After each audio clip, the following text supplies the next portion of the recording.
The rain tasted like metal and regret. Each drop felt deliberate, like the city itself was trying to slow me down.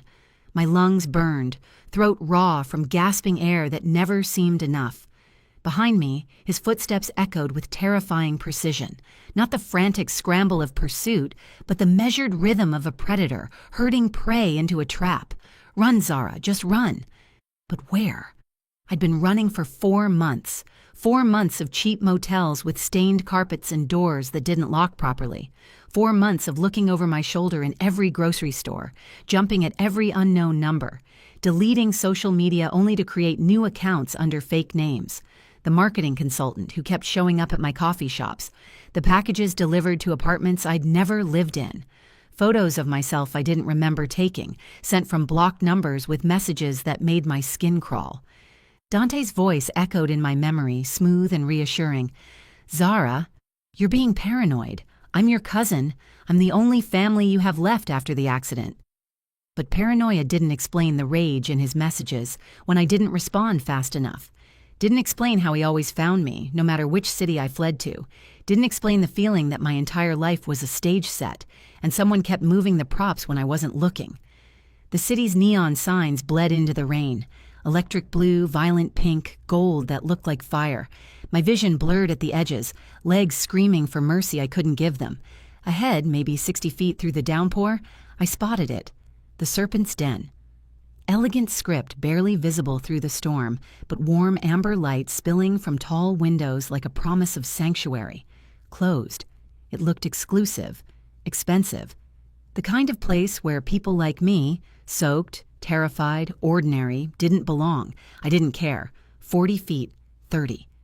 Dante was closer now. I could hear him calling my name, his voice cutting through the thunder. Zara, stop running. You know I'd never hurt you. That was the problem. I didn't know anything anymore. 20 feet, 10. My hand slammed against the heavy door, fingers slipping on rain-slicked metal before finding the handle. It opened with surprising ease, and I crashed inside, stumbling into absolute silence. The storm vanished.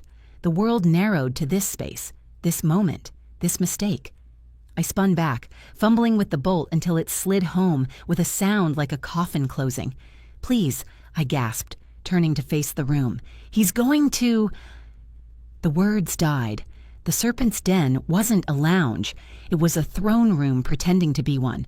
Dark wood and darker intentions, leather booths the color of old blood, low amber lighting that created shadows where men in suits stood like sentinels, their hands inside their jackets in that universal gesture of reaching for weapons. The air smelled of aged whiskey, expensive cigars, and something else, something that made every instinct I had scream danger, while my body went hot in ways I didn't understand. 5 men occupied the space, all watching me with the stillness of apex predators interrupted mid-hunt. But it was the 6th man who shattered what remained of my sanity. He sat in a leather chair near the back, one leg crossed over the other with aristocratic ease, a crystal tumbler balanced in long fingers. He didn't jump at my entrance like the others. Instead, he moved with deliberate, predatory grace, setting down his glass with surgical precision before rising to his full height. Tall, broader than Dante, wearing a black suit that looked like it cost more than my car, perfectly tailored to accommodate shoulders that promised violence and arms that looked capable of breaking bones or cradling with equal skill.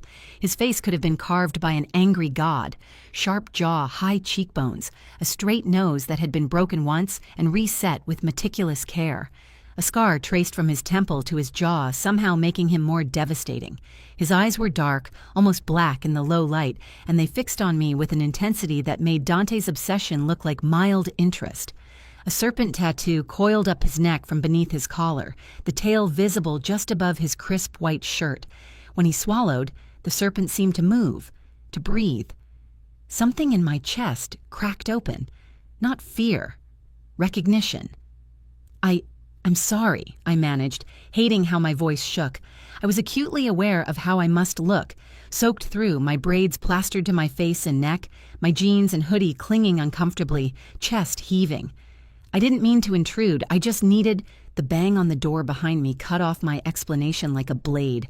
My entire body jerked. I pressed harder against the door, feeling it shudder as Dante pounded from the other side. "Zara!" His voice filtered through, sharp with panic and fury. "Zara, I know you're in there. Come out now. You don't understand what you're doing. He's dangerous. He's going to hurt you." The 5 men shifted with practiced precision, movements coordinated like chess pieces. One had fully drawn his weapon now, a sleek black pistol kept lowered but ready. But the dark-haired man, the one who commanded the room without saying a word, simply tilted his head slightly. His gaze moved from me to the door, then back to my face. Something flickered in those black eyes. Not surprise, not concern, satisfaction. He glanced at his watch, platinum, precise, probably cost more than my entire year's salary, and a smile touched his lips. Not warm, not comforting, the kind of smile a snake gives before it strikes. "You're 4 minutes late, Zara," he said. His voice matched everything else about him. Deep, controlled, with an undertone of danger that made every hair on my body stand at attention. It rolled through the space like distant thunder, a warning of the storm to come. My mind fractured. 4 minutes late. Late for what? I'd never been here before. I'd never seen this place. I didn't know this man, but my body knew him. My body went still in a way that had nothing to do with fear and everything to do with recognition. My pulse slowed instead of racing. My breathing deepened, like a wounded animal finally finding its den. I started, but he was already moving toward me. He walked with the fluid grace of something that hunted for sport. Each step measured and purposeful, closing the distance until he stood close enough that I could feel the heat radiating from his body, smell his cologne, something dark and woody and expensive that wrapped around me like smoke. Up close, he was devastating. Perhaps 35, maybe older, with the kind of presence that made you want to either run or kneel. Every line of his face spoke of control and consequences. Behind me, Dante pounded harder. "Zara, please. He poisoned me. He said the only way to get the antidote was to bring you here. I didn't have a choice. I'm dying."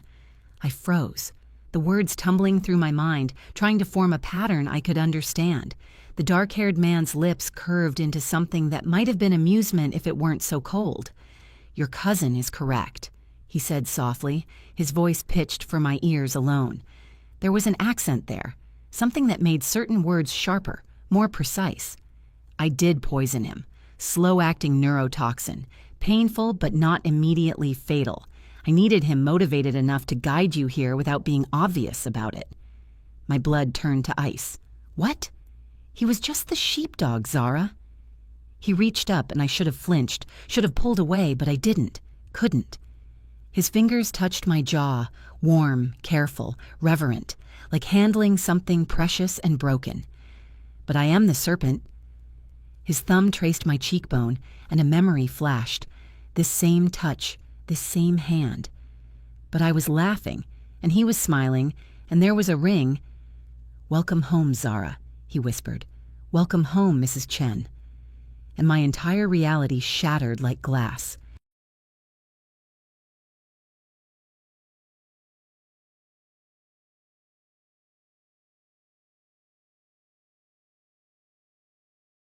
The world tilted sideways. Not the room, that remained solid, anchored by expensive wood and the weight of armed men, but my reality, the careful construct of 26 years as Zara Mitchell, marketing consultant, cracked like ice under pressure. "I don't know you," I whispered, but my voice wavered, betrayed me, because my body was a liar. My pulse had slowed the moment his fingers touched my skin. My breathing had deepened. Every cell in my body recognized him, even as my mind screamed, "Stranger, danger, run." His thumb traced the curve of my jaw with devastating gentleness. "Your mind doesn't remember me," he said softly, his accent wrapping around the words like silk over steel. "But your body does. Watch." He pressed 2 fingers to the pulse point at my throat. My breath hitched, not from fear, but from the electric shock of familiarity that raced down my spine.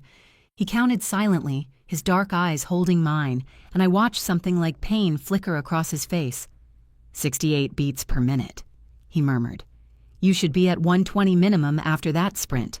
After seeing me, after being touched by a stranger. His fingers slid away slowly, reluctantly. But I'm not a stranger, am I, Zara? Your body knows exactly who I am. Behind me, Dante pounded harder. The wood shuddered against my back. Zara, please, the antidote. He said you had to come willingly or he wouldn't give it to me. I'm dying. You have to believe me. The desperation in his voice pierced through the fog of confusion. Dante, my cousin, the only family I had left after my parents died in that car accident when I was 16. He'd helped me through college, been there for every crisis, been everything. I turned toward the door, instinct warring with the strange pull this man exerted. You poisoned him, I said, and my voice came out harder than expected, stronger. You used my cousin as bait. Yes. No hesitation, no remorse. That's monstrous. I am many things, Zara. He stepped back, giving me space but somehow taking all the air with him. But I have never lied to you, not once in all the years I've known you. He moved to the bar, poured a glass of water with movements that spoke of rigid control. Drink, you're dehydrated. I shouldn't take it. Shouldn't trust anything from this man who admitted to poisoning my cousin. But my throat was raw from running, from screaming, from fear. My hand reached out before my mind could stop it. Our fingers brushed as I took the glass. Another shock, another flash, his hands on my waist, lifting me onto a marble counter, sunlight streaming through floor-to-ceiling windows. Laughter, the taste of coffee and something sweeter. You're impossible, I'm saying. You're perfect, he's replying. And you're mine. The glass slipped. He caught it before it fell, his reflexes inhuman, and set it on the bar without breaking eye contact. You're remembering, he said, not a question. I don't know what I'm doing. The admission felt like defeat. I don't know what's real anymore. Dante's pounding turned frantic. Zara! Oh God, it hurts! Please, he's killing me! One of the suited men spoke in rapid Mandarin. The dark-haired man responded without looking away from me, his voice sharp and commanding. The man holstered his weapon and moved toward the door. What are you doing? I demanded. Letting him in. His expression remained impassive. You need to see the truth, all of it. The bolt slid back with a metallic clang. The door swung open and Dante fell through like a puppet with cut strings, collapsing onto the polished floor. His hands clutched his stomach, face twisted in agony, sweat pouring despite the cold. Zara, he gasped, reaching for me with shaking hands. Thank God. The antidote, please. I started forward, but the man's hand caught my wrist, not roughly, but firm enough to stop me cold. Look at him, Zara, he said quietly. Really look. I did.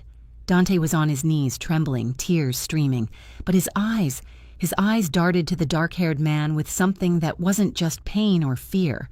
It was calculation, recognition, and beneath it all, fury. You bastard, Dante spat at him, venom dripping from every syllable. You said if I brought her, you'd let me go. You promised. I promised you the antidote, the man corrected, his voice cold as winter. And I am a man of my word. He nodded to one of his men, who produced a small vial of clear liquid. Dante lunged for it, but the man held it just out of reach. First, the dark-haired man said, tell your cousin why you really brought her here. Dante's face went white. What? No, I told her. The poison... There is no poison. The words fell like stones into still water, creating ripples that spread and spread. What? My voice barely worked. His gaze shifted to me, and for the first time I saw something like regret flicker in those dark depths. I never touched him, Zara. He was never in any danger from me. I told him I'd poisoned him. I showed him a vial. I described symptoms. His attention returned to Dante, and his guilt did the rest. His body manifested the pain because his conscience knew he deserved punishment. He took a step toward Dante, who scrambled backward. Tell her what you did 18 months ago. Tell her why you owe me a debt written in blood. I don't know what you're talking about. The man crouched to Dante's level, movements predatory and precise. I gave you one chance to do this the easy way, to bring her to me and walk away clean.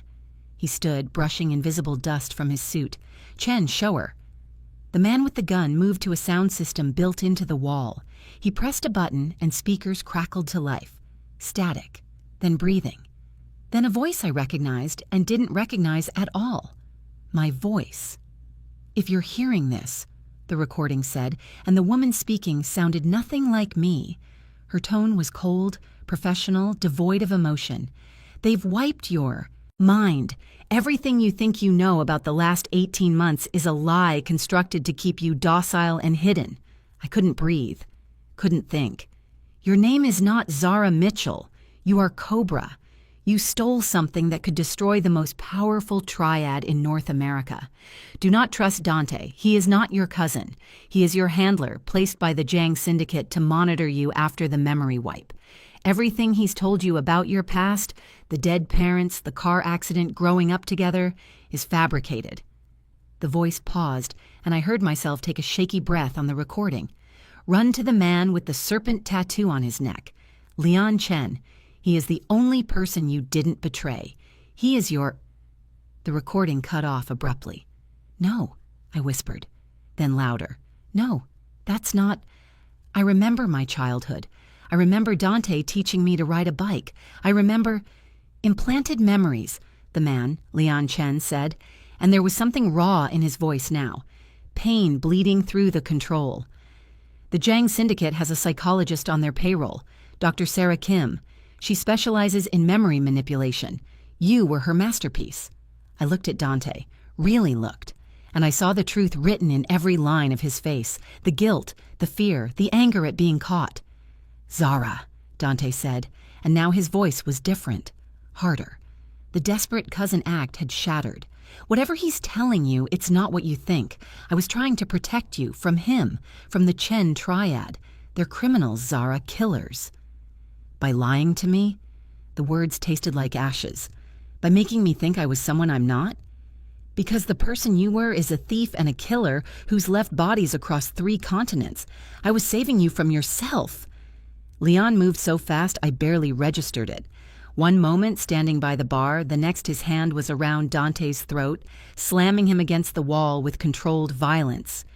"You took her from me," Leon said, his voice dropping to a register that made every man in the room go still. "You convinced her to wipe her own memories. You kept her drugged and docile for 18 months while you sold her secrets to the highest bidder. I was protecting her from you." Leon's grip tightened. "I am her husband." The words hung in the air like a detonation. My knees gave out.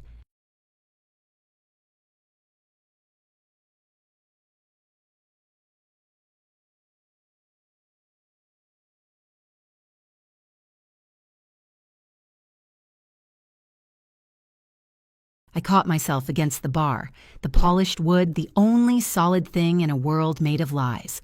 The word echoed in my skull, bouncing off the walls of my fractured reality. Husband. "We're married?" I heard myself say, the words distant, like someone else was speaking through my body. Leon released Dante, who crumpled to the floor, gasping. When Leon turned to face me, his expression was raw, devastated, all the careful control stripped away to reveal the man beneath the monster. "For 3 years," he said quietly, "you walked into my nightclub to steal from me. You were 24, beautiful, terrifying. You held a gun to my head and demanded I open the safe." His lips curved into something that might have been a smile if it weren't so broken. "I told you I'd give you everything in it if you had dinner with me first." I couldn't speak, couldn't move. "You laughed," he continued, taking a step toward me. "You said, 'That's the worst negotiation tactic I've ever heard.' And I said, 'I'm not negotiating, I'm proposing.'" Another step, another fracture in my carefully constructed reality. "We were married 6 months later. You wore a black dress because you said white was for virgins and liars, and you were neither." The man with the gun, Chen, Leon had called him, cleared his throat uncomfortably. The others studied the floor, the ceiling, anywhere but the raw emotion playing out before them. I looked down at my hands. These hands that were supposedly a marketing consultant's, but now I noticed things I'd never questioned before. Calluses in strange places, scars so faint they were almost invisible, the way my fingers automatically curled into a defensive position when startled. "I need proof," I whispered. Leon reached into his jacket slowly, carefully, and withdrew a phone. He unlocked it and held it out to me. The screen showed a photo, a woman with my face but not. She was laughing, head thrown back, braids wild and free. She wore a black dress and sat on the lap of a man in a tuxedo. Leon, younger, smiling in a way that transformed his severe features into something almost boyish. I scrolled. More photos. Us at a shooting range. The woman, me, holding a rifle with expert ease. Us in formal wear at what looked like a gallery opening. Us in bed, her face soft with sleep, his hand on her bare shoulder, his expression tender in a way that made my chest ache. Then I found the video, just 15 seconds. The woman stood in what looked like this very room. She wore leather pants and a black tank top, a gun holstered at her thigh. She was talking to someone off camera, and then Leon walked into frame. She turned, her entire face lighting up. He said something I couldn't hear, and she launched herself at him. He caught her easily, lifting her off her feet as she wrapped her legs around his waist and kissed him with a passion that made the air feel too thin. When the video ended, I was crying. Tears streaming down my face for a life I couldn't remember, for a love I'd lost, for a woman who'd been so strong, so sure, so entirely unlike the frightened creature I'd become. I don't remember. I choked out the words. I don't remember any of it. I don't remember you. I don't remember being her. Leon took the phone gently from my shaking hands. I know, but I remember enough for both of us. He cupped my face with both hands, his touch reverent. And I will spend every day of the rest of our lives helping you remember, or building new memories, whatever you need. Why? The question barely escaped. Why go through all this? The poison ruse, forcing Dante to bring me here. Why not just tell me the truth? His smile was bitter. Because you wouldn't have believed me. You would have run. And there are people who want you dead, Zara. People who will not stop hunting you until one of us is in the ground. His thumbs wiped away my tears with infinite care. I needed you here, where I can protect you, by claiming you. Like property? I said, remembering his earlier words. Yes. No apology. It's the only way to keep you alive. Behind us, Dante struggled to his feet. She doesn't want this. Can't you see? She's terrified of you. Leon didn't even glance at him. Chen, remove him. Gently. Two men moved to flank Dante. He fought, screaming obscenities, threats, desperate pleas, but they hauled him toward the door with practiced efficiency. You can't keep her prisoner, Dante shouted. I'll go to the police. You'll do nothing, Leon said coldly, because if you breathe a word of this to anyone, I will release the evidence of what you did to my wife. And then the Jiang Syndicate will kill you themselves for your failure. Go, live, and be grateful I'm letting you walk away at all. The door slammed shut, muffling Dante's protests. The silence that followed felt heavy, suffocating. I was alone with Leon Chen, my alleged husband, a man I didn't remember but whose touch made my body sing with recognition. What now? I asked. He studied me for a long moment, emotions flickering across his face too quickly to name. Want, longing, restraint, fear. Now, he said finally, I take you home. The penthouse occupied the top floor of a building that touched the clouds. Floor-to-ceiling windows offered a dizzying view of the city sprawling below, millions of lights flickering against the darkness like fallen stars. Leon had draped his suit jacket over my shoulders in the car, and it smelled like him, that dark woody cologne mixed with something uniquely him. Smoke and danger and a hint of citrus. I shouldn't have found it comforting, but my traitorous body relaxed beneath its weight. The space was minimal but clearly expensive. Leather and steel and dark wood, everything precise, everything in its place, a fortress disguised as a home, and everywhere, subtly woven into the design, were hints of her, of me, the woman I'd been. A telescope pointed toward the eastern sky. I knew, somehow knew, it was positioned to watch the sunrise. Vinyl records lined one wall, hundreds of them, organized in a system my fingers itched to touch. A sketch pad sat on the coffee table, and when I moved closer, I saw charcoal drawings, cityscapes, hands, the serpent tattoo that wrapped around Leon's neck, rendered in painstaking detail. "You drew that," Leon said from behind me. "2 weeks before you left. You said you wanted to capture the way the scales seemed to breathe when I swallowed." I picked up the sketch with shaking hands. The style was familiar in a way that made my head ache. Why did I leave? The question escaped before I could stop it. If we were happy, if I loved you, why would I erase my memories and disappear? Something dark crossed Leon's face. Pain, yes, but also guilt. He moved to the windows, his back to me. "You were trying to protect me." "From what?" "From the truth about my father."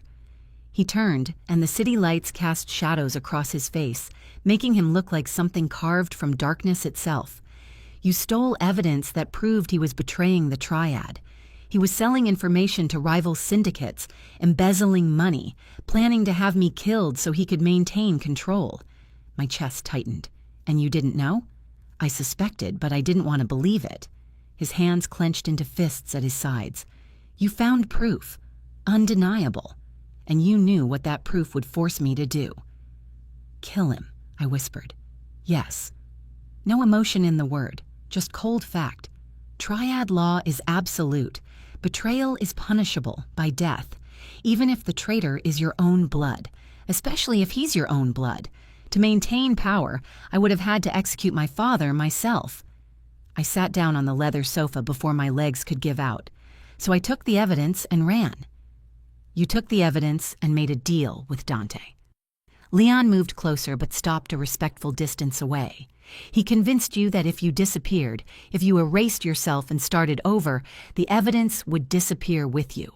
The council would have no choice but to let the matter go. My father would face humiliation but not death, and I wouldn't have to be the one to pull the trigger. But that's not what happened." His laugh was bitter. "No, Dante was playing both sides. He took your money, arranged the memory wipe, and then sold the evidence to the Zhang Syndicate. They used it to blackmail my father into even deeper betrayals. It got worse, sloppier, until the council had no choice but to act. And your father? Dead." The word was flat, empty. "I killed him 6 months after you disappeared. Not because I wanted to, but because if I didn't, the council would have questioned my loyalty, would have torn apart everything we built." I drank in his words like poison. "I'm sorry." "Don't be." He finally sat, but on the chair across from me, maintaining distance. "You were trying to save me from that choice. You loved me enough to erase yourself, to become someone ordinary, and safe and far away from the violence." His voice cracked. "But it didn't work, because I spent 18 months finding you." "The headaches," I said suddenly. "I've been having them for months. Migraines that felt like my skull was cracking open. The memory wipe isn't permanent. Your brain was fighting to remember." He leaned forward. "That's why Dante kept you moving. New city every few months. Minimal social contact. He was trying to prevent triggers that might unlock the blocks. But something changed. You started having dreams," he said. Not a question. I nodded slowly. Dreams of hands I didn't recognize. I woke to sunlight streaming through floor-to-ceiling windows I didn't remember falling asleep in front of. For a disorienting moment, I thought I was back in my studio apartment in Portland, the one with the leaking faucet and the neighbor who played drums at midnight. Then I registered the Egyptian cotton sheets, the weight of the duvet, the faint scent of expensive cologne lingering in the air, Leon's penthouse, my cage, my fortress. The bedroom door was cracked open. I hadn't left it that way. Through the gap, I could smell coffee, dark roast, and something sweet. Pastries, maybe. I found clothes laid out on the chair near the window. Not the leather and silk from the closet, but simple jeans and a soft gray t-shirt. A note rested on top in sharp, precise handwriting. These might feel more familiar. "I'll be in the office. Help yourself to breakfast." The consideration made something uncomfortable twist in my chest. He was trying, giving me space while still caring for me. It would be easier if he were a monster, if he'd locked me in this room and demanded submission. But this careful courtesy, this respect, despite his declared ownership, was more dangerous than any cage. I dressed and ventured out. The coffee was still hot in a French press. He'd known I wouldn't be able to operate the expensive machine beside it. Pastries sat under glass. My stomach growled, betraying how little I'd eaten in the past 24 hours. I poured coffee and explored. The penthouse in daylight was different. Less fortress, more gallery. Art hung on every wall, some pieces I recognized as famous, others equally valuable, and everywhere woven into the collection were her pieces, my pieces. Charcoal drawings framed with the same care as the million-dollar paintings. I had been good, really good. I found myself drawn to a hallway I hadn't explored. At the end sat a door, heavier than the others with a complex lock. I knew I shouldn't. Leon had given me space, freedom within this gilded prison. But my hands were already moving. I needed something thin, something with tension. The kitchen yielded a drawer of tools, and there, almost like he'd left them for me, were a tension wrench and a pick. My hands knew what to do. My fingers moved with muscle memory I didn't consciously possess, manipulating pins with practiced ease. The lock clicked open in under 30 seconds. I sat back on my heels, staring at my hands like they belonged to someone else. Because they did. They belonged to Cobra. The door swung open, and I stepped into a room that stopped my breath. It was a shrine, but not the creepy kind. This was a curated collection of her. My life. Vinyl records lined floor-to-ceiling shelves. A record player sat on a table near the window. Expensive, vintage. But it was the walls that destroyed me. They were covered in sketches, cityscapes and portraits and abstract forms. And in the corner, a drafting table with fresh charcoal and paper waiting. A journal sat on the table. When I opened it, I found entries in handwriting I didn't recognize but somehow knew was mine. March 15th. Leon said the Tokyo contract could wait until after my exhibition. I told him business doesn't stop for art. He said I was wrong. That art was the only business that mattered. He's so damn dramatic. I love him so much it terrifies me. My hands shook as I turned pages. May 22nd. The Vancouver job went sideways. Had to improvise. Leon was furious until I showed him the take. Then he was furious about the risks I took. We fought, then we made up. The usual.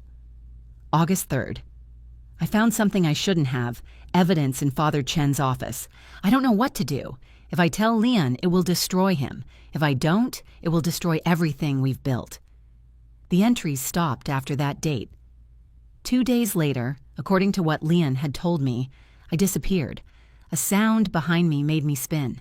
Leon stood in the doorway, his expression unreadable. He'd changed into a suit, charcoal gray, perfectly tailored, and looked every inch the crime lord, but his eyes were soft. I heard the lock. He said quietly, "You still remember how to pick them." I didn't know I did, I admitted. My hands just moved. He stepped into the room, moved to the record player. His fingers trailed over the albums with reverence. "You collected these for years.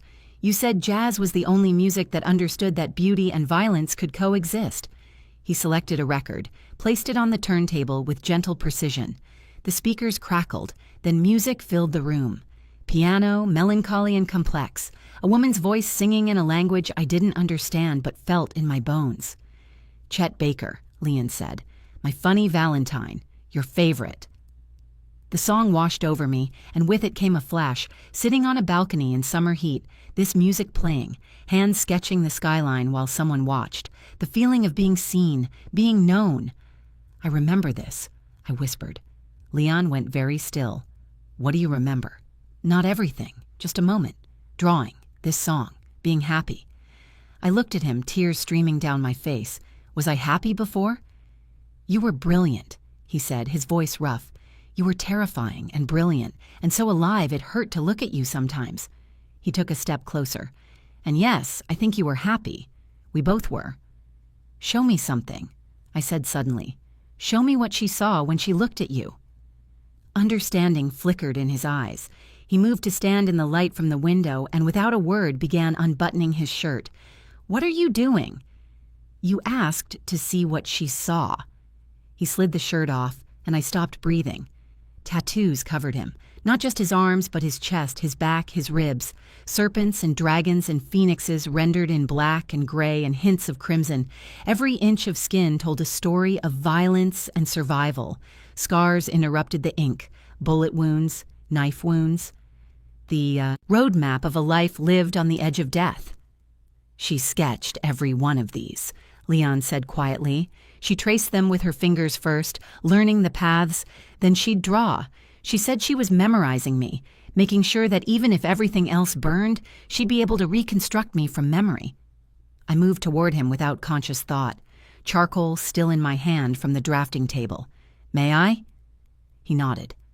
I reached out slowly, and my fingertips made contact with the serpent that coiled across his ribs. His sharp intake of breath made me pause, but he didn't pull away. I traced the scales, and my hand knew the pattern, knew where it started and ended, knew the story it told. My other hand lifted the charcoal to paper, and I began to draw. The world narrowed to this: the sensation of his skin under my fingers, the scratch of charcoal on paper, the music wrapping around us like a spell. I drew the serpent, then the phoenix on his shoulder, the dragon across his heart. My hands moved faster, more confident. I wasn't Zara Mitchell anymore. I was something else, someone else.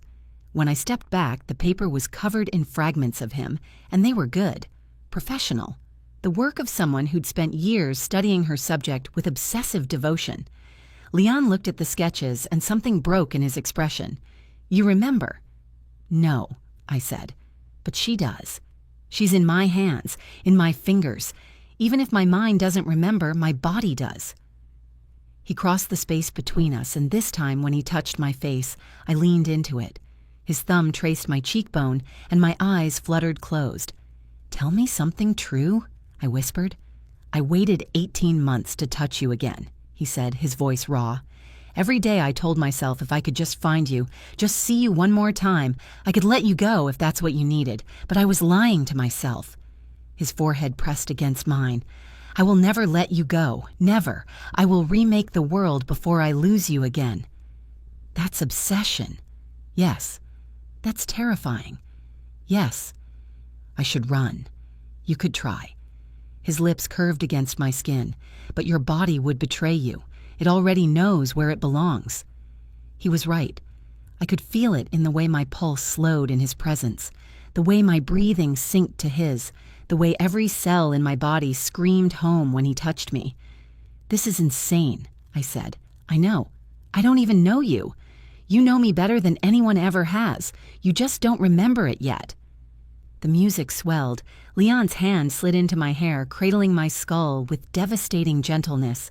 "I won't kiss you," he said. "Not until you remember why you married me. Not until you choose me with full knowledge of who I am and what that means." Disappointment and relief warred in my chest. "What if I never remember?" "Then I will court you. I will make you fall in love with me again." His smile was small but real. "I can be patient when the prize is worth it. And Zara, you have always been worth everything." I pulled back, needing space to breathe. "I need to know more, about the evidence I stole, about what happened." His expression went carefully neutral. "You hid it somewhere before the memory wipe. You left yourself clues, but they were encrypted. We've been trying to decipher them for 18 months. Do you have them? The clues?" He studied me for a long moment, then nodded. "In my office. I was looking at them this morning, hoping your return might help unlock them." "Show me." "Are you sure? Once you see them, once you start down this path, there's no going back." I looked at the sketches scattered across the drafting table, at the evidence of a woman who'd loved so deeply she'd documented every inch of her husband's skin, who'd been willing to erase herself to... Leon's office was a fortress within a fortress.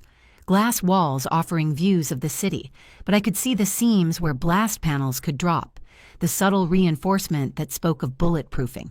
This was where he made decisions that shaped the criminal underworld, but it was the wall behind his desk that made my breath catch. Every surface was covered in papers, photos, maps. Red string connected various points in a pattern that looked like madness, but felt methodical, purposeful. "This is my obsession," Leon said quietly, gesturing to the wall. 18 months of trying to find you, trying to decipher what you left behind. I moved closer, studying the collection. Photos of me, of Zara Mitchell in various cities, Chicago, Portland, Seattle, always alone, always cautious. Security footage stills showing me in coffee shops, libraries, grocery stores, living a life so ordinary it had to be deliberate. "You've been watching me," I said. Not an accusation, just fact. "For the last 6 months. Once I confirmed you were alive, I had to be sure you were safe, that no one else had found you." He stood beside me. "Every day I wanted to approach you, to talk to you, but I knew you wouldn't remember me, knew you'd run. So you orchestrated everything with Dante?" "Yes." No apology in his voice. I turned to face him. "That's terrifying, controlling, manipulative." "Yes." "Why aren't you denying it? Trying to justify it?" "Because you deserve the truth. All of it." His dark eyes held mine. "I am a criminal, Zara. I run one of the most powerful triads on the West Coast. I traffic in violence and fear. I have killed more people than I can count, and I would burn the entire city to ash if it meant keeping you safe." He took a step closer. "I am not a good man. I have never pretended to be, but I am your man, and I will do whatever it takes to protect what's mine." The possessiveness should have terrified me, should have sent me running, but instead it sent heat pooling low in my belly. "Show me the clues," I said, my voice steadier than I felt. He moved to a painting on the far wall, abstract, expensive, and swung it aside to reveal a safe. Fingerprint, retina scan, and a code. Inside was a small metal box. When he opened it, I saw a USB drive and a single piece of paper. "This is what you left for yourself," he said, handing me the paper. The handwriting was mine, but the message was coded, numbers and symbols that made no sense at first glance. 34152222TN, 118T437W. "The serpent sleeps where the phoenix once burned. Remember the vinyl in reverse. Track 5, side B 347. My head throbbed. The familiar ache intensified, and I swayed. Leon caught me immediately, his arm solid around my waist. "Easy. Your brain is fighting the blocks. Don't push too hard." "The coordinates," I managed. "I know them. I don't know how, but I know them. Los Angeles, specifically, a location downtown. But we've searched it dozens of times. There's nothing there." "The serpent sleeps where the phoenix once burned," I repeated. My free hand lifted to the tattoo on his neck, tracing the serpent's head. "This serpent. Your serpent." "The phoenix was my father's symbol," Leon said quietly. "Before he died. Before I killed him, he had a phoenix tattooed over his heart." "Did he have properties? Safe houses?" "Hundreds, all of them searched." I looked at the USB drive. "What's on this?" "Encrypted files. Even our best cryptographers can't crack them. They require a password." "The vinyl in reverse. Track 5, side B, 3 minutes and 47 seconds. The words tumbled from my lips before I'd consciously thought them. "Chet Baker. My Funny Valentine. Track 5 on the B side, 3 minutes and 47 seconds into the song." Leon's eyes widened. "The record in the other room." We moved together, fast, back to the shrine room. The record was still on the turntable. He set the needle carefully, counting tracks, waiting for the right moment. At exactly 3 minutes and 47 seconds, Chet Baker held a note that seemed to stretch into infinity, and beneath it, barely audible, was something else. A voice. My voice. "The password is written on your skin. Count the scales on the serpent's tail. Each scale is a character. Read them in reverse, starting from the tip." The music continued, but we'd stopped listening. Leon was already pulling off his shirt, turning to show me his back where the serpent's tail began at his lower spine. I moved closer, studying the tattoo, and there, so subtle I'd never have noticed unless I was looking, were tiny marks within each scale. Not imperfections in the ink. Letters, numbers, hidden in plain sight on the body of the man I'd loved. "You designed this piece," Leon said, realization dawning. "You insisted on shading the serpent's tail yourself. You weren't just adding detail. You were writing the code. You knew I'd never suspect. I'd never looked there. My fingers traced the scales, counting, 23 in total, each containing a single character. I grabbed paper and pen from the drafting table, writing them down in reverse order. When I finished, I had a string of characters that looked like gibberish but felt right, like something clicking into place. We returned to the office. Leon pulled his shirt back on as we moved. He inserted the USB drive and brought up the encryption prompt. I typed the password with shaking hands. The files opened. There were thousands of documents, financial records, recordings, photos. But the first file that opened was a video, and the woman on screen was me, not Zara Mitchell, Cobra. She sat in what looked like a hotel room, expression calm but eyes rimmed with red. She wore leather pants and a black tank top, hair longer, wilder. "Hello," she said to the camera, to me. "If you're watching this, it worked. They wiped your memories. You're probably terrified, probably confused, and you're probably with Leon right now, listening to him try to explain the impossible." I sank into Leon's desk chair, unable to tear my eyes from the screen. "I need you to understand something," Cobra continued. "Everything I did to protect him. The man you're with, your husband, he is good. I know that sounds insane given what he does, given who he is, but in a world of monsters, he tried to be better. For me. For us." Tears streamed down her, my face on the screen. "I found evidence that his father was betraying the Triad, evidence that would force Leon to kill his own blood, and I couldn't.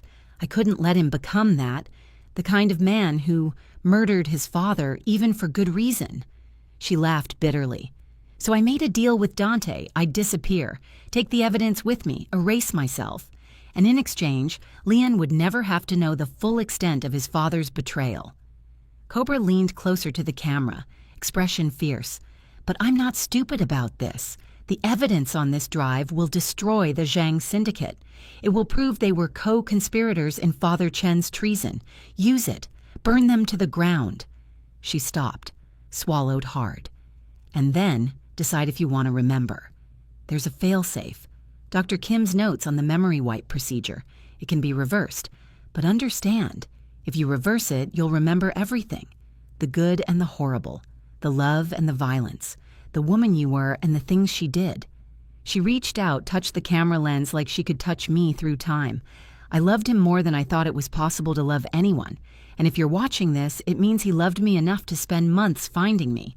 That's worth something. That's worth everything." The video ended. Silence filled the office, heavy, suffocating.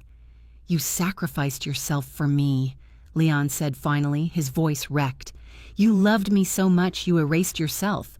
"She did," I corrected. "She loved you. I don't even know you. Don't you?"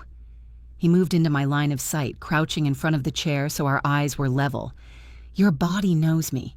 Your hands know me. Even without memories, you feel it, the pull between us." "That's not enough," I whispered. "Then let me make it enough." He took my hands, his touch gentle despite the calluses. "Let me show you who we were, who we can be again. By using this evidence? By going to war with the Zhang Syndicate? By finishing what you started." His grip tightened. "You gave me a gift 18 months ago. You tried to save me from becoming a kinslayer. But Zara, I killed my father anyway. The evidence came out through other channels. The council forced my hand. Your sacrifice was for nothing, except it bought you 18 months without knowing the full truth." 18 months without you," he continued. 18 months of half-living, searching, hoping. He stood, pulling me up with him. "No more half measures. We end this together." "I'm not her," I said desperately. "I don't know how to be Cobra. I don't know how to fight or steal or—" "Your body knows." He was walking now, pulling me with him through the penthouse to a door I hadn't noticed before. "Let me show you."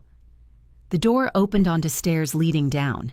The space below had been modified, walls thickened with steel and concrete. A gun range, soundproofed and reinforced, targets hung at various distances. A weapons locker held enough firearms to outfit a small army. "This is insane," I breathed. Leon unlocked the cabinet and withdrew a handgun. He checked it with practiced efficiency, ensuring it was unloaded, then held it out to me. Take it." "I don't know how to take it," he repeated. My hand closed around the grip and the world shifted. The weight was familiar. Perfect. My fingers found the proper positions without conscious thought. My stance adjusted automatically, feet shoulder-width apart, knees slightly bent, weight balanced. "Holy shit," I whispered. "Muscle memory," Leon said. "Your brain might have been wiped, but your body wasn't. Load it." He handed me a magazine. Again, my hands knew what to do. The magazine slid home with a satisfying click. I chambered around, keeping the weapon pointed downrange. "Fire when ready." I sighted down the barrel at a target 20 feet away, exhaled slowly, squeezed the trigger. The shot was center mass. Perfect. I fired again and again, each shot finding its mark with precision that shouldn't be possible for someone who claimed not to know guns. When the magazine was empty, I lowered the weapon, hands shaking. "I don't understand." "You were trained," Leon said simply. "Years of training, thousands of rounds fired. You can't erase that kind of conditioning with a simple memory wipe." He took the gun gently and set it aside. Then he did something I didn't expect. He reached into the cabinet, withdrew another gun, checked it, loaded it, and pressed it to his own chest, right over his heart. "What are you doing?" "Giving you a choice," he said calmly. "You said you don't know me, don't trust me. So I'm giving you the power. If you truly believe I'm a monster, if you believe I'm keeping you here against your will for purely selfish reasons, pull the trigger. The safety is off. One squeeze and you're free. You're insane." "I'm desperate." His eyes held mine. "I have waited 18 months, Zara. I have remained faithful to a woman who didn't remember me, who might never remember me." His free hand came up to cradle my face. "So yes, I'm insane, but I'm yours, and I'm giving you the choice. Shoot me or trust me." My hands lifted to the gun. His fingers stayed relaxed, ready to accept whatever I decided. "You need to know you have power here," he said softly. "Real power. Not the illusion of choice, but actual control. I took your memories. I manipulated events to bring you here. I claimed you as property to keep you alive. But Zara, I will not keep you if you truly want to go, even if it destroys me." The headache that had been building exploded. Pain lanced through my skull, and with it came a memory, not a flash, a full, vivid recollection. Standing in this same room, Leon behind me, his arms around me, adjusting my grip. "You're pulling left, relax your shoulder." Me laughing, "I'm perfect and you know it." Him turning me around, the gun clattering to the floor. "You're perfect and I love you, and if anything ever happened to you, I'd burn this city and everyone in it." Me kissing him. "You're so dramatic. I love you too." The memory slammed into me with such force I gasped. The gun slipped from my hands. Leon caught it smoothly, safing it before it could discharge. I collapsed against his chest. "I remembered," I sobbed into his shirt. "Just one moment, but I remembered." His arms came around me, strong and solid and safe. "Tell me." I told him everything. The laughter and the love and the easy intimacy of two people who'd built a life together. When I finished, he was trembling. "Do you believe me now?" he asked. "That what we had was real?" "I don't know what I believe," I admitted, "but I know I'm not leaving. Not yet. I need to remember more. I need to understand who she was, who we were. Then let me help you remember." He tilted my face up, his thumb tracing my lower lip. "Your body knows me. Let it teach your mind." It was dangerous. I knew it was dangerous, but I was tired of fighting the pull. "Okay," I whispered. And for the call came at 3 a.m. I woke to the sound of Leon's phone vibrating against the nightstand. We'd fallen asleep on the couch after hours of going through the evidence files, my head on his chest, his arms wrapped around me. Somewhere between exhaustion and trust, I'd stopped fighting the pull toward him. He answered in rapid Mandarin, his voice sharp and commanding. I caught words I shouldn't understand, but somehow did. Problem, location, how many? When he hung up, his face was carved from stone. "What's wrong?" "The Jiang Syndicate knows you're here." He was already moving, pulling on his shirt. "They've sent a team, 6 contractors. They hit one of my warehouses 20 minutes ago looking for you. Chen held them off, but 2 of my men are dead." The words should have terrified me. Instead, something cold and sharp crystallized in my chest, something that felt like Cobra waking up fully. "They're coming here," I said, not a question. "Yes. We have maybe 30 minutes before they triangulate this location." He moved to a panel in the wall, pressed his palm against it. The panel slid open, revealing an arsenal that would make a small military jealous. "I'm getting you out. There's a safe house in Oakland, off-grid, fortified. You'll go with Chen and—" "No." He turned, surprise flickering across his face. "Zara. My name is Cobra." The words felt right, leaving my mouth. True. And I'm not running. Not anymore. Not from them. Not from who I am. I stood, moved to the arsenal, and my hands knew exactly what to reach for. A Glock 19, compact, reliable. 2 spare magazines, a tactical knife that felt like an extension of my arm when I strapped it to my thigh. You don't remember how to... I field stripped the Glock in 15 seconds, checked the firing pin, reassembled it, and chambered around. All muscle memory, all Cobra. Leon stared at me like I'd just performed a miracle. "She's still here," I said, my voice steady, calm. "She never left. She was just sleeping. And now she's awake, and she's pissed." His smile was fierce, proud. "There's my wife. How many men do we have here?" 4, including Chen, not enough for a prolonged firefight. "Then we don't fight here." I moved to the windows, studying the building across the street. "We choose the battlefield, lead them somewhere we control, somewhere we can turn their numbers against them." "The parking garage," Leon said, understanding immediately. 3 levels underground, concrete pillars, limited sight lines, choke points we can defend. And only 2 exit points we need to cover. I turned to him. "We let them think they've cornered us, then we collapse the trap." He pulled me against him, kissed me hard. When he pulled back, his eyes blazed. "I've missed you.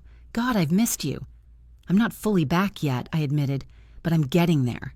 Then let's make sure you survive long enough to remember everything." We had 23 minutes. Chen and the others moved with military precision, setting up the garage exactly how I, Cobra, would have wanted it. Tripwires in strategic locations, claymores positioned to create kill boxes, overhead lights disabled except for specific sections we could control remotely. I found myself giving orders without thinking, my tactical mind running scenarios and probabilities. Leon deferred to me without hesitation, and I realized this was who we'd been. Partners. Equal in violence and strategy. "They'll come in through the east entrance," I said, crouched behind a concrete pillar on the 2nd level. "It's the most obvious entry point. They'll think it's a trap, but they'll take it anyway because contractors are arrogant. They believe their numbers make them invincible." "And the west entrance?" Chen asked. "Leave it open. Make them think we're stupid enough to leave an obvious escape route. Post 1 man there, but make him visible. They'll split their team. 4 through the east, 2 through the west. And then we show them what happens when you hunt a cobra in her den." Leon's hand found mine in the darkness, squeezed. "Whatever happens, we do this together. No heroics, no sacrifices. We both walk out of this." "Together," I agreed. The contractors arrived in 17 minutes. Professional, quiet, exactly as dangerous as I'd expected. I watched them through the scope of the rifle Chen had given me. 6 figures in tactical gear, moving in formation. 4 peeled off toward the east entrance, 2 toward the west. Predictable. "Let them get inside," I whispered into the comms. "Let them feel safe." The eastern team entered first, weapons raised, scanning corners. They were good, checking angles, communicating with hand signals, moving like a unit. They made it halfway across the garage floor before the first trap triggered. The explosion wasn't large. We didn't want to bring down the building, but it was enough. Enough to disorient, enough to separate them, enough to make them realize this wasn't a simple extraction. I took the first shot. The lead contractor went down with a bullet through the throat. Clean, professional, Cobra's signature. Chaos erupted. The remaining 3 scattered, taking cover behind vehicles and pillars. Return fire sparked off concrete around me, but I was already moving, flowing from position to position like water, like I'd done this 1,000 times, because I had. Chen and the others opened fire from their positions, creating crossfire that pinned the contractors down. But these weren't amateurs. They adapted quickly, one laying down, suppressing fire, while the others advanced. "West team is moving in!" Leon's voice came through comms. He was positioned to handle that entrance. "Engaging now." I heard gunfire from his position, trusted him to handle it, and focused on my targets. Another contractor broke cover, trying to flank Chen's position. I tracked him, squeezed the trigger, center mass. He dropped. 2 left from the Eastern team. They'd figured out I was the primary threat. Both turned their attention to my last known position, laying down heavy fire that chewed through concrete and metal. But I wasn't there anymore. I'd circled around, moving through shadows like the ghost I was named for. Came up behind them, silent and lethal. The knife was faster than the gun, quieter, more intimate. The first contractor didn't even scream, just gurgled as I opened his throat and lowered him gently to the ground. The second turned, saw me, tried to bring his weapon around, too slow. I was inside his guard, the knife punching up under his ribs, finding his heart with surgical precision. His eyes went wide, shocked, like he couldn't believe he'd been killed by a woman half his size. "You should have stayed away," I whispered as he died. Movement in my peripheral vision. The Western team had broken through, or one of them had. He'd gotten past Leon somehow, was advancing on my position. I dropped the knife, brought up my Glock, fired twice. Both shots hit, but he was wearing body armor. The impact staggered him but didn't drop him. He returned fire and pain exploded across my left shoulder as a bullet grazed me. Before I could react, Leon was there, materialized from the shadows like an avenging demon. He moved with lethal grace, disarming the contractor with brutal efficiency, then snapping his neck with a sharp twist. The body dropped. Silence fell over the garage. Heavy. Absolute. "Status!" Leon called into comms. "Clear," Chen responded. "Clear," 2 other voices echoed. 6 contractors. 6 bodies. No casualties on our side except for my graze wound.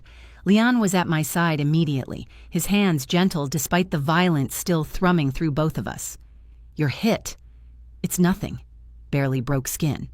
"You were magnificent." His voice was rough with emotion and adrenaline. "You moved like Cobra," I finished. "Because that's who I am, who I've always been, even when I forgot." He kissed me then, hard and desperate and claiming. When he pulled back, his forehead rested against mine. "They'll send more," he said. "The Jiang Syndicate won't stop until we make them stop." I stepped back, surveying the carnage we'd created. No more defense, no more hiding. We take the fight to them. "The evidence," Leon said, understanding. "You want to release it. Not just release it. I want to weaponize it." I turned to face him fully. "We call a council meeting. We present the evidence. And we give the Jiang Syndicate a choice. Surrender their territories and disband, or we burn them to the ground. The council won't side with us just because we have evidence. They'll want assurances, guarantees. Then we give them what they want." I met his eyes. "We offer them a seat at the table. Joint control of Jiang territories. We divide the spoils, make them complicit in the takedown. They'll have no choice but to side with us." "That's—" He stopped, smiled. "That's brilliant." Ruthless and brilliant. I learned from the best. Chen approached, his expression carefully neutral. "Boss, we need to clean this up and move. Police response time in this area is approximately 8 minutes. We have maybe 3 left." "Do it," Leon commanded. Then to me, "Can you walk?" "I can run if I have to." "You shouldn't have to. Not anymore."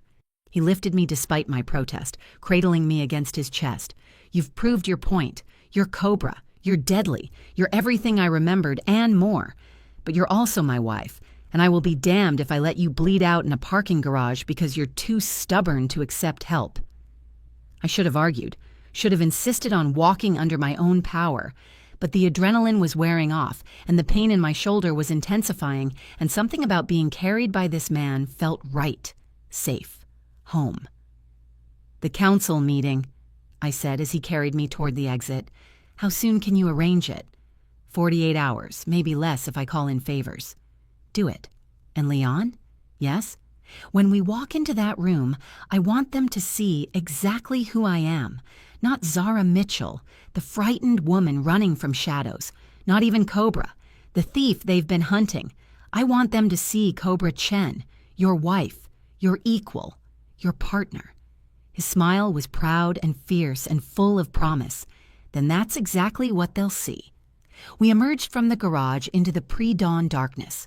Sirens wailed in the distance, growing closer, but we were already moving, already gone. Ghosts disappearing into shadows. Behind us, 6 bodies lay cooling in a parking garage. 6 contractors who'd made the mistake of thinking I was prey. They'd learned the hard way what every good predator knows. The most dangerous creature is the one that looks helpless but remembers how to kill. And I was done looking helpless. The serpent's wife had fangs, and she was ready to use them.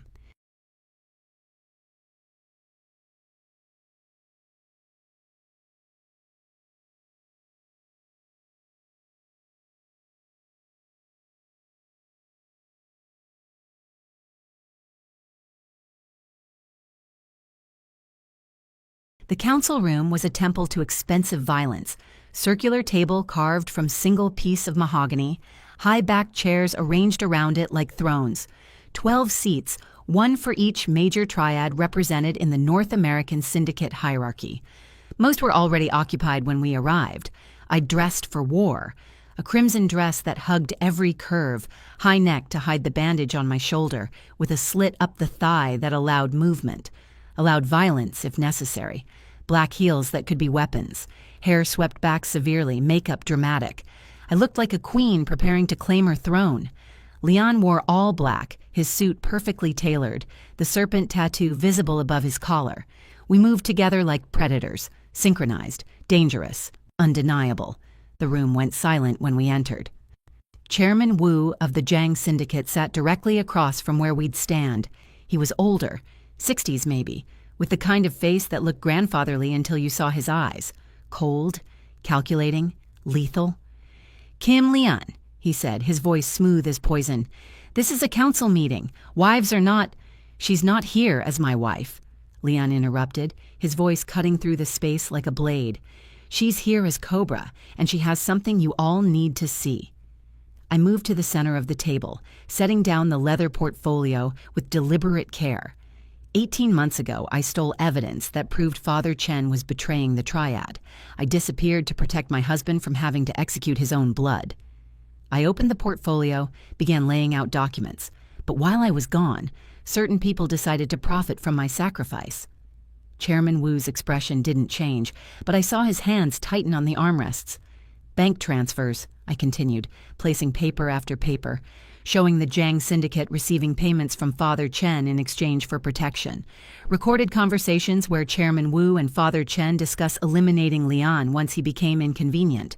Photographs of council members at meetings that never officially occurred, dividing up Chen territories before Father Chen was even dead. Around the table, council members shifted uncomfortably. Some had known. Others were learning the extent of the corruption for the first time. "You see," I said softly, "I didn't just steal evidence of one man's betrayal. I stole evidence of systematic corruption, of a council that talks about honor while selling out their own people for profit." "This is a bluff," Chairman Wu said, but his voice had gone brittle. "You have nothing that can—" I pressed play on the tablet. His voice filled the room crystal clear. "Kill the girl. Make it look like an accident. Once she's dead, we can pressure Chen into accepting our terms. He'll be too grief-stricken to fight back." The date stamp showed 2 weeks after I'd disappeared. While Leon had been tearing the city apart looking for me, his supposed allies had been planning my murder. "Still think it's a bluff?" I asked. Silence, absolute and damning. "What do you want?" Chairman Wu's voice was carefully controlled now. "Money? Territory? Name your price for those files." "I don't want money." I gathered the documents, returned them to the portfolio. "I want accountability. I want Chairman Wu expelled from the council for attempted assassination of a protected asset. I want reparations paid to the Chen triad for 18 months of destabilization. And I want a seat at this table." The room erupted. "Women don't sit on the council. This is unprecedented.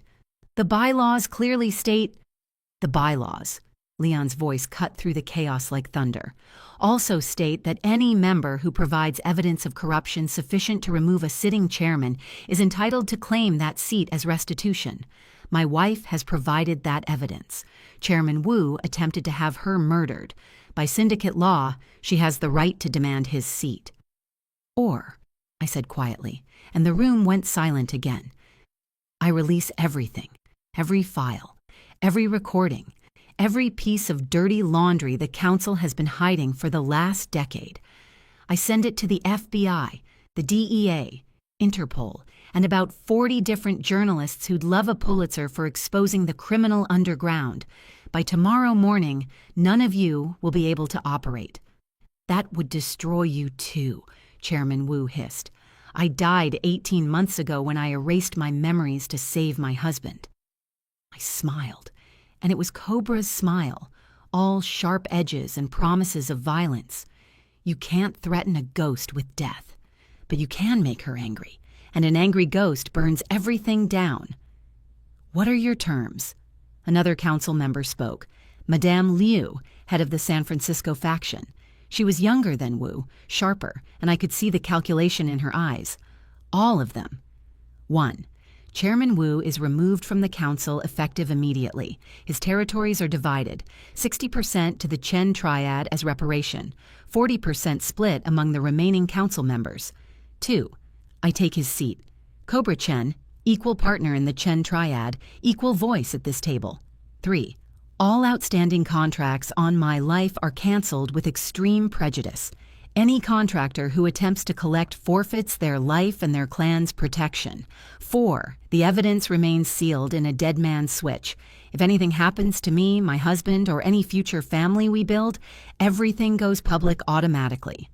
I set the tablet down. Those are the terms. Non-negotiable. You have 60 seconds to vote. The room erupted again, Chairman Wu screaming about precedent and tradition, others arguing about the implications. But I could see it happening, could see the calculations, the realization that losing one corrupt member was better than losing everything. Leon stood beside me, his hand finding mine, a united front, unbreakable. All in favor of accepting Cobra Chen's terms, Madame Liu said finally, her voice cutting through the chaos. 8 hands rose, grudging, angry, but raised. Opposed, Chairman Wu and 2 loyalists. The motion passes. Madame Liu's gaze fixed on me with something like respect. Welcome to the council, Mrs. Chen. Try not to burn it down on your first day. No promises, I said. Chairman Wu stood, his face twisted with rage. This isn't over. You think you've won, but you've made enemies tonight that will haunt you forever. I walked toward him slowly, deliberately, stopped close enough that he could see the absolute certainty in my eyes. Haunting is what cobras do best, I said softly. You should have killed me when you had the chance. Now you'll spend the rest of your life looking over your shoulder, wondering when I'll strike. Security escorted him out, still screaming threats. The doors closed on his fury, and only when silence returned did I allow myself to feel the magnitude of what we'd just accomplished. Leon's arms came around me from behind, careful of my injured shoulder. You did it, he whispered against my ear. You walked into a room full of predators and made them submit. We did it, I corrected, turning in his arms. Partners, remember? Always. 3 months later, I stood at the floor-to-ceiling windows of the penthouse, watching the first snow of winter fall on the city like forgiveness. Behind me, I could hear Leon on the phone, conducting business in that commanding voice that still made my pulse race. The memories had been coming back gradually, not all at once. Dr. Kim's reversal process was slow, careful, designed to prevent psychological damage. But piece by piece, I was remembering. The first time I'd met Leon, gun pressed to his head, his smile fearless and intrigued. Our wedding, small and perfect, just us and a judge who looked terrified of us both. Jobs we'd run together, the violence and the victory, the life we'd built in the shadows. I remembered being Cobra, but I also remembered being Zara, and I was learning that I could be both, the deadly thief and the woman who sketched cityscapes, the queen of the underworld and the wife who made her husband laugh. How are you feeling? Leon asked, ending his call and moving to stand behind me. Different. Whole. I leaned back against his chest, like I'm finally becoming who I was always meant to be. Not Zara or Cobra, but something new. Something more. His hands settled on my stomach, and I covered them with mine. We hadn't told the council yet. Hadn't told anyone except Dr. Kim, who'd confirmed it 2 days ago. 8 weeks pregnant. Are you scared? Leon asked quietly. Terrified, I admitted. Bringing a child into this world, into this life, we'll protect them. The same way we protect each other. He turned me to face him. And when they're old enough, we'll give them a choice. This life or a different one. Whatever they want. You'd let them walk away? From the triad, from everything? I'd let them be happy. His hand cupped my face, the same way I'd let you walk away if that's what you truly wanted. Because that's what love is, Zara. Not possession, not control, choice. I kissed him then, pouring everything I felt into it, love and gratitude and fierce determination. When I pulled back, I was smiling. I choose you, I said. Every day, every moment, every version of myself, they all choose you. Good. His smile was soft, genuine. The smile I'd fallen in love with twice now. Because you're stuck with me for life, Mrs. Chen. Promise? Promise. The snow continued falling outside, covering the city in white. Somewhere out there, the criminal underground churned and plodded and moved like a living thing. Somewhere out there, threats still existed, enemies still schemed. But inside this penthouse, inside his arms, we were untouchable. 18 months ago, Cobra had died to save the man she loved, but she'd been reborn into something stronger, something that couldn't be erased or forgotten or destroyed. She'd been reborn into a queen, and the queen's reign was just beginning. 6 months later, the rain fell again, heavy and relentless. But this time, I stood in the serpent's den by choice, watching the door. It opened and a woman stumbled through, soaked, terrified, running from something she couldn't see but felt in her bones. I knew that look. Had worn it myself not so long ago. She saw me standing at the bar, one hand resting on my pregnant belly, the other holding a glass of water. Saw Leon emerge from his office, moving toward me with that predatory grace. Saw Chen and the others positioned around the room like sentinels. "Please," she gasped. "Someone's following me." I didn't know where else to go. I exchanged a look with Leon. He nodded. "You're safe now," I told her, my voice gentle but firm. "The serpent and his cobra protect those who seek sanctuary." I gestured to a chair. "Sit. Tell us your story." She collapsed into the seat, tears streaming down her face, relief and terror and hope all mixed together. Chen moved to secure the door. Leon poured 3 glasses of water with steady hands, and I prepared to hear another story of violence and survival, of women running from shadows, of people who needed protection we could provide. This was who we were now, not just criminals, not just survivors, protectors. The underworld had its monsters, but it also had its guardians, and we were just getting started. I felt the baby kick, strong, insistent, alive, placed my hand over the movement and smiled. Our daughter would be born into this world of shadows and violence, but she'd also be born into love, into choice, into a family that would burn the world to ash before letting anyone hurt her, just like her mother, just like Cobra. The woman began her story, and I listened. Because that's what queens do. They protect their kingdom, even the broken pieces seeking shelter from the storm. And this kingdom, this beautiful, dangerous, impossible life, it was finally completely mine.